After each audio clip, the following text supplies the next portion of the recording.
ભોજ રાજા સિંહાસન પર બેસવા જાય છે ને વિદ્વાનોએ મુહૂર્ત કાઢ્યું છે કે 9 થી 10 ની વચ્ચે રાજગાદીએ બેસવાનું.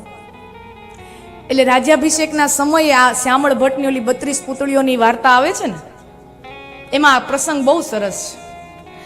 અને એ રાજા જ્યાં સિંહાસન પર બેસવા જાય ત્યાં શ્યામળ ભટ્ટની એક પુતળી આવીને કહે, થાંભો, ઊભા રહો. તમારામાં જો રાજા વિક્રમાદિત્ય જેવા ગુણો હોય તો જ તમે આ સિંહાસન ઉપર બેસી શકો. તમારામાં એવા ગુણો ન હોય તો તમે આ સિંહાસન ઉપર ન બેસી શકો. અને એ ચોપડામાં નામ ગોતતા હતા એમાં જે માણસ 24 કલાક નિરંતર રામનું નામ લે છે એનું નામ નહોતું, પણ ચોપડામાં ગોતતા એ દ્વારપાળોને રાજા વિક્રમનું, એનું રાજાનું નામ મળ્યું. તો કે રાજા તમારું નામ તો આમાં બોલે છે, ભજનમાં તમારું નામ બોલે છે. તો કે હોય જ નહીં ને, હું તો રામનું નામ ભજનનો સમય જ નથી. રાજાનું રાજકામ કરું, પ્રજાનું કામ કરું, સેવા, આ સિવાય ટાઈમ જ ક્યાં છે ભજનનો? ભજન તો આ કરે છે, હું નથી કરતો.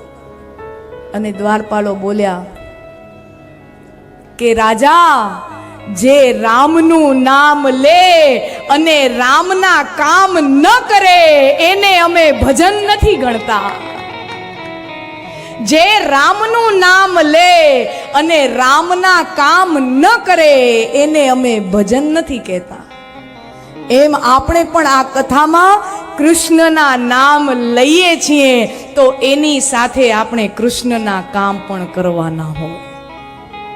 રામ કરતા રામનું નામ મોટું અને રામના નામ કરતા એ રામનું કામ મોટું.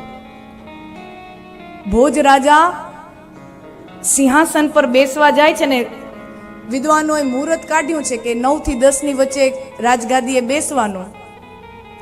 એટલે રાજ્યાભિષેકના સમયે આ શ્યામળ ભટ્ટની ઓલી 32 પુતળીઓની વાર્તા આવે છે ને, એમાં આ પ્રસંગ બહુ સરસ છે. અને એ રાજા જ્યાં સિંહાસન પર બેસવા જાય ત્યાં શ્યામળ ભટ્ટની એક પુતળી આવીને કહે, થાંભો, ઊભા રહો.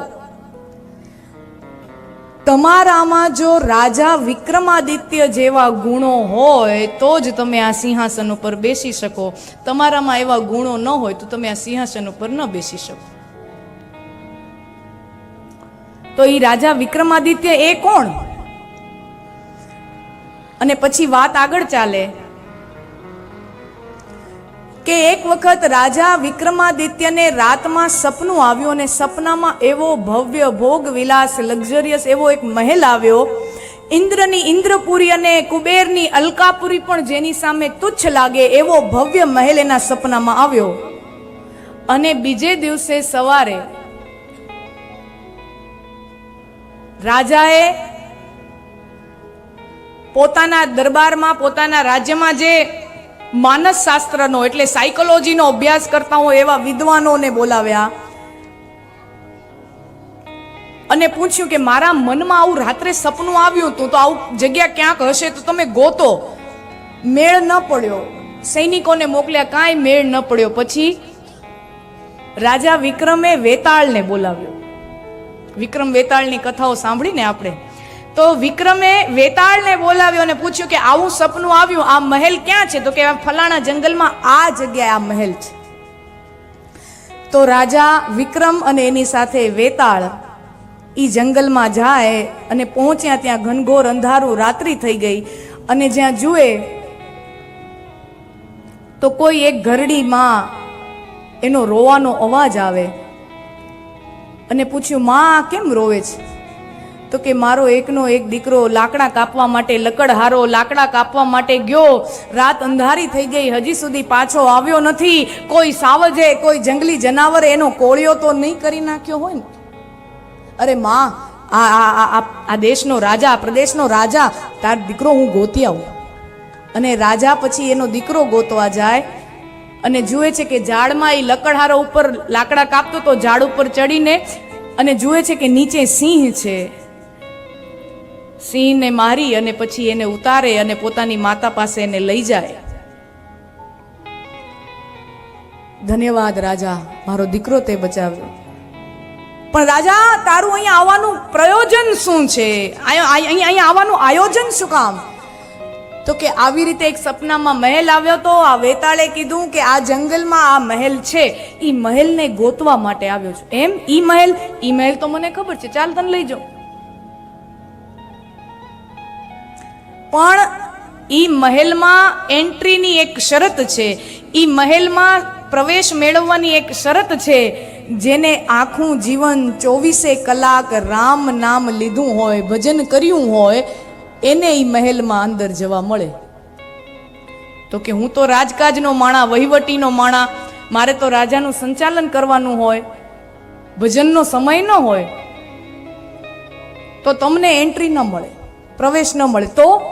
તો કે તમારા દરબારમાં કોઈ એવું હોય કે જે નિરંતર ભજન કરતું હોય, રામ નામ લેતું હોય, તો ઈ અંદર જાય, એની સાથે એક વિઝિટરને જવા મળે.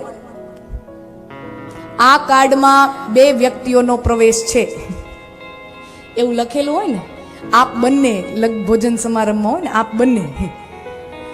તો તું ભજન ન કરતો હોય તો કાંઈ વાંધો નહીં, પણ કોઈ એવો વ્યક્તિ જો હોય કે જે નિરંતર ભજન કરતું હોય, એની સાથે તું જા તો એની સાથે તને પ્રવેશ મળી જશે.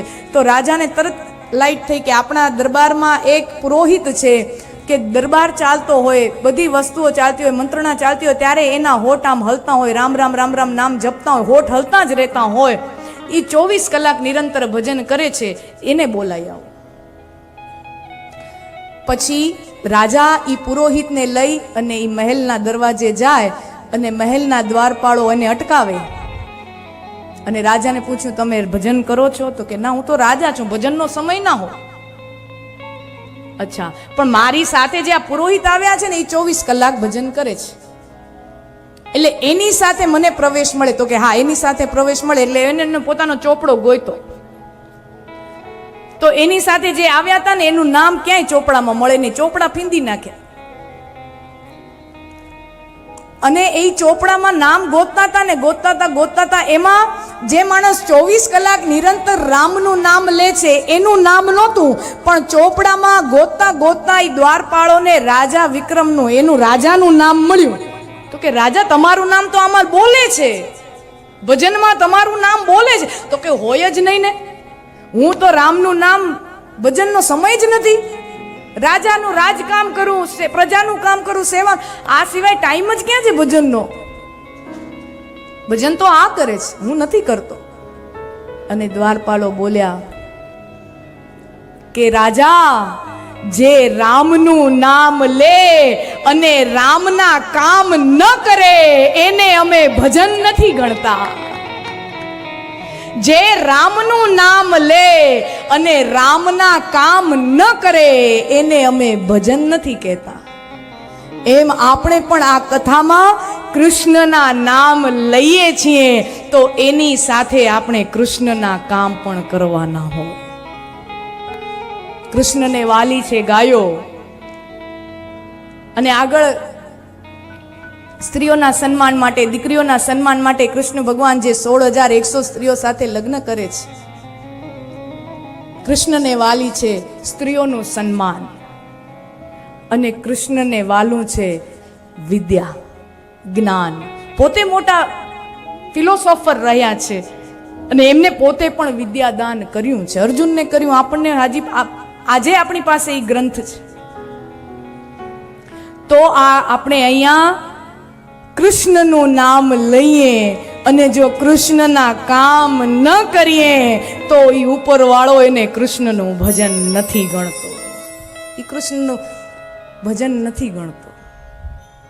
अगर ये वीडियो आपको पसंद आए तो लाइक करें और शेयर करना मत भूलिए और बेल आइकॉन पर क्लिक करना मत भूलिए लेटेस्ट वीडियो सबसे पहले पाने के लिए.